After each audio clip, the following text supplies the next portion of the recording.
ครับพี่น้องเรามาชมนี่กันเดี๋ยวผมให้ชมมดพี่น้องเห็นมดไหมเห็นมดไหมพี่น้องเนี่ยเห็นไหมเขาบอกว่าถ้าเห็นมดมันขาบไข่อ่ะเนาะมดอันนี้กัดเจ็บไหมครับพี่น้องเนี่ย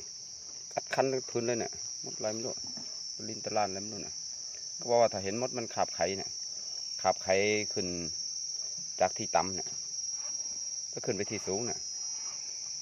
เขาให้สันนิษฐานไว้เลยว่าฝนมันจะตกชุกเพราะว่าสัญชาตญาณนะเนาะมดมันอยู่กับธรรมชาติมาเนาะมันจะรู้พอเวลามีฝนจะชุกหรือว่าฝนจะตกหมากเนี่ยมดมันจะขาบไข่ไข่เต็มเลยเนี่ยมันจะขาบไข่เพื่อว่า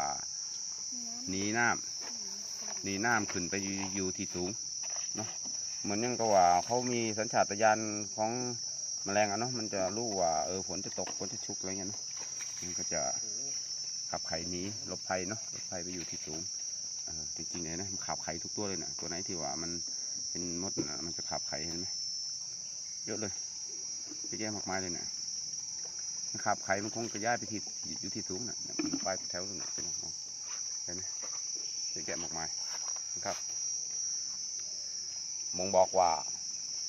ต่อไปนี่ฝนจะตกชุกกลัวน้ำจะท่วมรังเขาไงเขาก็เลยย้ายเนาะย้ายไข่ขนไข่ไปที่สูง